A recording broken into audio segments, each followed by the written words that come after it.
Habakkuk 1-ാം അധ്യായം. Habakkuk പ്രവാചകൻ ദർശിച്ച പ്രവാചകം. യഹോവേ, എത്രത്തോളം ഞാൻ അയ്യം വിളിക്കുകയും നീ കേൾക്കാതിരിക്കുകയും ചെയ്യും? സാഹസനിമിത്തം ഞാൻ എത്രത്തോളം നിന്നോട് നിലവിളിക്കുകയും നീ രക്ഷിക്കാതിരിക്കുകയും ചെയ്യും?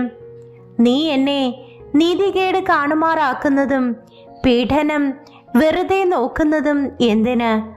കവർച്ചയും സാഹസവും എൻ്റെ മുൻപിലുണ്ട്. കലഹം നടക്കുന്നു, ശണ്ട ഉളവായി വരും. അതുകൊണ്ട് ന്യായപ്രമാണം അയഞ്ഞിരിക്കുന്നു. ന്യായം ഒരു നാളും വെളിപ്പെട്ടു വരുന്നതുമില്ല. ദുഷ്ടൻ നീതിമാനെ വളഞ്ഞിരിക്കുന്നു.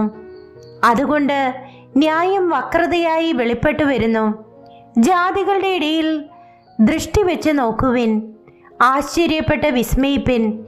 ഞാൻ നിങ്ങളുടെ കാലത്ത് ഒരു പ്രവൃത്തി ചെയ്യും. അത് വിവരിച്ചു കേട്ടാൽ നിങ്ങൾ വിശ്വസിക്കുകയില്ല. ഞാൻ ഉഗ്രതയും വേഗതയുമുള്ള ജാതിയായ കൽദേരെ ഉണർത്തും. അവർ തങ്ങളുടേതല്ലാത്ത വാസസ്ഥലങ്ങളെ കൈവശമാക്കേണ്ടതിന് ഭൂമണ്ഡലത്തിൽ നീളെ സഞ്ചരിക്കുന്നു. അവർ ഘോരവും ഭയങ്കരവുമായുള്ളവർ. അവരുടെ ന്യായവും ശ്രേഷ്ഠതയും അവരിൽ നിന്ന് തന്നെ പുറപ്പെടുന്നു. അവരുടെ കുതിരകൾ പുള്ളിപ്പുലികളേക്കാൾ വേഗതയും വൈകുന്നേരത്തെ ചെന്നായ്ക്കളേക്കാൾ ഉഗ്രതയുമുള്ളവ. അവരുടെ കുതിരച്ചേവകർ ഗർവിച്ചോടിക്കുന്നു. അവരുടെ കുതിരച്ചേവകർ ദൂരത്തു നിന്ന് വരുന്നു. തിന്നുവാൻ ബന്ധപ്പെടുന്ന കഴുകനെ പോലെ അവർ പറന്നു വരുന്നു. അവർ ഏവരും സംഹാരത്തിനായി വരുന്നു. അവരുടെ മുഖം മുൻപോട്ട് ബന്ധപ്പെടുന്നു. അവർ മണൽ പോലെ ബദ്ധന്മാരെ പിടിച്ചു ചേർക്കുന്നു. അവർ രാജാക്കന്മാരെ പരിഹസിക്കുന്നു. പ്രഭുക്കന്മാർ അവർക്ക് ഹാസ്യമായിരിക്കുന്നു. അവർ ഏത് കോട്ടയെയും കുറിച്ച് ചിരിക്കുന്നു. അവർ മണ്ണ് കുന്നിച്ച് അതിനെ പിടിക്കും. അന്ന് അവൻ കാറ്റ് പോലെ അടിച്ചു കടന്ന് അതിക്രമിച്ച് കുറ്റക്കാരനായി തീരും. സ്വന്തം ശക്തിയല്ലോ അവന് ദൈവം. എൻ്റെ ദൈവമായ യഹോവേ, നീ പുരാതനമേ എൻ്റെ പരിശുദ്ധനല്ലയോ? ഞങ്ങൾ മരിക്കയില്ല. യഹോവേ, നീ അവനെ ന്യായവിധിക്കായി നിയമിച്ചിരിക്കുന്നു. പാറയായുള്ളോവേ, ശിക്ഷയ്ക്കായി നീ അവനെ നിയോഗിച്ചിരിക്കുന്നു.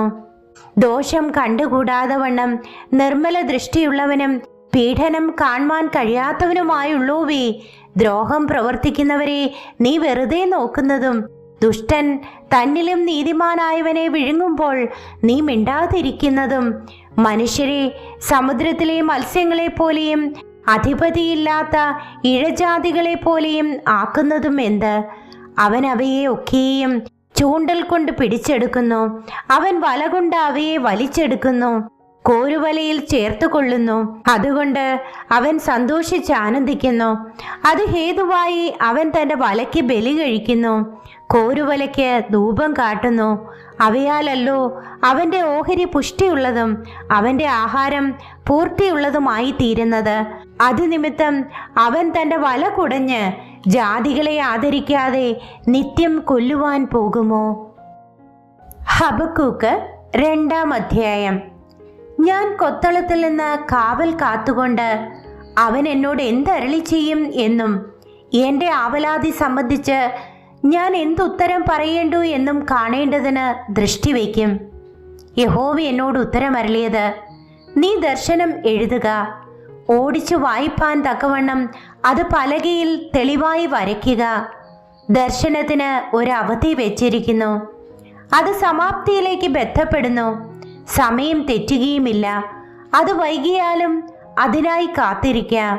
അത് വരും നിശ്ചയം, താമസിക്കുകയുമില്ല. അവൻ്റെ മനസ്സ് അവനിൽ അഹങ്കരിച്ചിരിക്കുന്നു. അത് നേരുള്ളതല്ല. നീതിമാനോ വിശ്വാസത്താൽ ജീവിച്ചിരിക്കും. വീഞ്ഞ് വിശ്വാസപാതകനാകുന്നു. അഹമ്മതിയുള്ള പുരുഷൻ നിലനിൽക്കുകയില്ല. അവൻ പാതാളം പോലെ വിസ്താരമായി വായ് പിളർക്കുന്നു, മരണം പോലെ തൃപ്തിപ്പെടാതെയും ഇരിക്കുന്നു.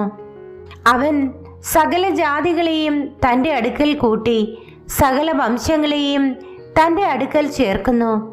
അവരൊക്കെയും അവനെക്കുറിച്ച് ഒരു സദൃശവും അവനെക്കുറിച്ച് പരിഹാസമായുള്ള ഒരു പഴഞ്ചൊല്ലും ചൊല്ലി തൻ്റേതല്ലാത്തത് വർദ്ധിപ്പിക്കുകയും എത്രത്തോളം പണയപണ്ടം ചുമന്നു കൂട്ടുകയും ചെയ്യുന്നവന് അയ്യോ കഷ്ടം എന്ന് പറയുകയില്ലയോ?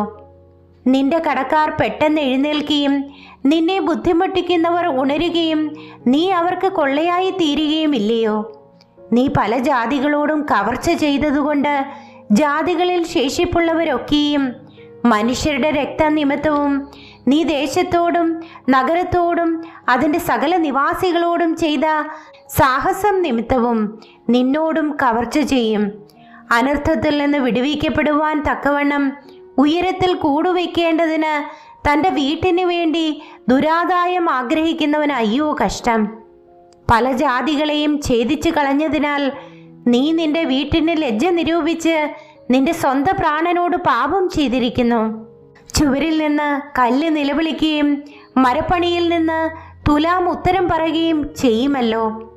രക്തപാതകം കൊണ്ട് പട്ടണം പണിയുകയും നീതികേടുകൊണ്ട് നഗരം സ്ഥാപിക്കുകയും ചെയ്യുന്നവന് അയ്യോ കഷ്ടം.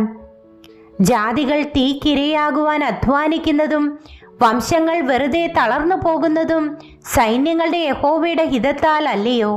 വെള്ളം സമുദ്രത്തിൽ നിറഞ്ഞിരിക്കുന്നത് പോലെ ഭൂമി യഹോവയുടെ മഹത്വത്തിൻ്റെ പരിജ്ഞാനത്താൽ പൂർണ്ണമാകും. കൂട്ടുകാരുടെ നഗ്നത കാണേണ്ടതിന് അവർക്ക് കുടിപ്പാൻ കൊടുക്കുകയും നഞ്ച് കൂട്ടിക്കലർത്തി ലഹരി പിടിപ്പിക്കുകയും ചെയ്യുന്നവന് അയ്യോ കഷ്ടം. നിനക്ക് മഹത്വം കൊണ്ടല്ല ലജ്ജ കൊണ്ട് തന്നെ പൂർത്തി വന്നിരിക്കുന്നു. നീയും കുടിക്ക, നിന്റെ അഗ്രചർമ്മം അനാവൃതമാക്കുക. യഹോവയുടെ വലം കൈയിലെ പാനപാത്രം നിന്റെ അടുക്കൽ വരും. മഹത്വത്തിന് പകരം നിനക്ക് അവമാനം ഭവിക്കും. മനുഷ്യരുടെ രക്തവും ദേശത്തോടും നഗരത്തോടും അതിൻ്റെ സകല നിവാസികളോടും ചെയ്ത സാഹസവും ഹേതുവായി ലെബാനോനോട് ചെയ്ത ദ്രോഹവും മൃഗങ്ങളെ പേടിപ്പിച്ച സംഹാരവും നിന്നെ മൂടും. പണിക്കാരൻ ഒരു ബിംബത്തെ കൊത്തിയുണ്ടാക്കുവാൻ അതിനാലോ പണിക്കാരൻ വ്യാജം ഉപദേശിക്കുന്ന വാർപ്പ് വിഗ്രഹത്തിൽ ആശ്രയിച്ചുകൊണ്ട് ഊമ മിഥ്യാമൂർത്തികളെ ഉണ്ടാക്കുവാൻ അതിനാലോ എന്ത് പ്രയോജനമുള്ളൂ? മരത്തോട് ഉണരുക എന്നും ഊമക്കല്ലിനോട് എഴുന്നേൽക്ക എന്നും പറയുന്നവന് അയ്യോ കഷ്ടം. അത് ഉപദേശിക്കുമോ? അത് പൊന്നും വെള്ളിയും പൊതിഞ്ഞിരിക്കുന്നു, അതിൻ്റെ ഉള്ളിൽ ശ്വാസം ഒട്ടുമില്ലല്ലോ. എന്നാൽ യഹോവ തൻ്റെ വിശുദ്ധ മന്ദിരത്തിൽ ഉണ്ട്. സർവഭൂമിയും അവൻ്റെ സന്നിധിയിൽ മൗനമായിരിക്കട്ടെ. ഹബക്കൂക്ക് 3-ാം അധ്യായം. വിഭ്രമരാഗത്തിൽ ഹബക്കൂക്ക് പ്രവാചകന്റെ ഒരു പ്രാർത്ഥനാ ഗീതം. യഹോവേ, ഞാൻ നിന്റെ കേൾവി കേട്ട് ഭയപ്പെട്ടു പോയി. യഹോവേ, ആണ്ടുകൾ കഴിയും മുൻപേ നിന്റെ പ്രവൃത്തിയെ ജീവിപ്പിക്കണമേ. ആണ്ടുകൾ കഴിയും മുൻപേ അതിനെ വെളിപ്പെടുത്തണമേ. ക്രോധത്തിങ്കൽ കരുണ ഓർക്കണമേ. ദൈവം തേമാനിൽ നിന്നും പരിശുദ്ധൻ പാറാൻ പർവ്വതത്തിൽ നിന്നും വരുന്നു. അവൻ്റെ പ്രഭ ആകാശത്തെ മൂടുന്നു. അവൻ്റെ സ്തുതിയാൽ ഭൂമി നിറഞ്ഞിരിക്കുന്നു. സൂര്യപ്രകാശം പോലെ ഒരു ശോഭ ഉളവായി വരുന്നു. കിരണങ്ങൾ അവൻ്റെ പാർശ്വത്തു നിന്ന് പുറപ്പെടുന്നു. അവിടെ അവൻ്റെ വല്ലഭത്വം മറഞ്ഞിരിക്കുന്നു. മഹാമാരി അവൻ്റെ മുൻപിൽ നടക്കുന്നു. ജ്വരാഗ്നി അവൻ്റെ പിന്നാലെ ചെല്ലുന്നു. അവൻ നിന്ന് ഭൂമിയെ കുലുക്കുന്നു. അവൻ നോക്കി ജാതികളെ ചിതറിക്കുന്നു. ശാശ്വത പർവ്വതങ്ങൾ പിളർന്നു പോകുന്നു. പുരാതന ഗിരികൾ വണങ്ങി വീഴുന്നു. അവൻ പുരാതന പാതകളിൽ നടക്കുന്നു. ഞാൻ കൂശാന്റെ കൂടാരങ്ങളെ അനർത്ഥത്തിൽ കാണുന്നു. മിദ്യാൻ ദേശത്തിലെ തിരശീലകൾ വിറയ്ക്കുന്നു. യഹോവ നദികളോട് നീരസപ്പെട്ടിരിക്കുന്നുവോ? നിന്റെ കോപം നദികളുടെ നേരെ വരുന്നുവോ? നീ കുതിരപ്പുറത്തും ജയരഥത്തിലും കയറിയിരിക്കിയാൽ നിന്റെ ക്രോധം സമുദ്രത്തിൻ്റെ നേരെ ഉള്ളതോ? നിന്റെ വില്ല് മുറ്റും അനാവൃതമായിരിക്കുന്നു. വചനത്തിൻ്റെ ദണ്ഡനങ്ങൾ ആണുകളോട് കൂടിയിരിക്കുന്നു. നീ ഭൂമിയെ നദികളാൽ പിളർക്കുന്നു. പർവ്വതങ്ങൾ നിന്നെ കണ്ട് വിറയ്ക്കുന്നു. വെള്ളത്തിൻ്റെ പ്രവാഹം കടന്നു പോകുന്നു. ആഴി മുഴക്കം പുറപ്പെടുവിക്കുന്നു. ഉയരത്തിലേക്ക് കൈ ഉയർത്തുന്നു. നിന്റെ അസ്ത്രങ്ങൾ പായുന്ന പ്രകാശത്തെങ്കിലും മിന്നിച്ചാടുന്ന കുന്തത്തിൻ്റെ ശോഭയെങ്കിലും സൂര്യനും ചന്ദ്രനും സ്വഗൃഹത്തിൽ നിൽക്കുന്നു. ക്രോധത്തോടെ നീ ഭൂമിയിൽ ചവിട്ടുന്നു. കോപത്തോടെ ജാതികളെ മെതിക്കുന്നു. നിന്റെ ജനത്തിൻ്റെ രക്ഷയ്ക്കായിട്ടും നിന്റെ അഭിഷിക്തന്റെ രക്ഷയ്ക്കായിട്ടും നീ പുറപ്പെടുന്നു. നീ ദുഷ്ടന്റെ വീട്ടിൽ നിന്ന് മോന്തായം തകർത്ത് അടിസ്ഥാനത്തെ കഴുത്തോളം അനാവൃതമാക്കുന്നു. നീ അവന്റെ കുന്തങ്ങൾ കൊണ്ട് അവന്റെ യോദ്ധാക്കളുടെ തല കുത്തിത്തുളയ്ക്കുന്നു. എന്നെ ചിതറിക്കേണ്ടതിന് അവർ ചുഴലിക്കാറ്റ് പോലെ വരുന്നു. എളിയവനെ മറവിൽ വെച്ച് വിഴുങ്ങുവാൻ പോകുന്നത് പോലെ അവർ ഉല്ലസിക്കുന്നു. നിന്റെ കുതിരകളോടുകൂടെ നീ സമുദ്രത്തിൽ പെരുവെള്ളക്കൂട്ടത്തിൽ തന്നെ നടകൊള്ളുന്നു. ഞാൻ കേട്ട് എൻ്റെ ഉദരം കുലുങ്ങിപ്പോയി. മുഴക്ക് ഹേതുവായി എൻ്റെ അധരം വിറച്ചു. അവൻ ജനത്തെ ആക്രമിപ്പാൻ പുറപ്പെടുമ്പോൾ കഷ്ടദിവസത്തിൽ ഞാൻ വിശ്രമിച്ചിരിക്കേണ്ടതുകൊണ്ട് എൻ്റെ അസ്ഥികൾക്ക് ഉരുക്കം തട്ടി. ഞാൻ നിന്ന നിലയിൽ വിറച്ചുപോയി. അത്തിവൃക്ഷം തളിർക്കയില്ല, മുന്തിരിവള്ളിയിൽ അനുഭവം ഉണ്ടാകിയില്ല. ഒലിവുമരത്തിൻ്റെ പ്രയത്നം നിഷ്ഫലമായി പോകും. നിലങ്ങൾ ആഹാരം വിളയിക്കുകയില്ല.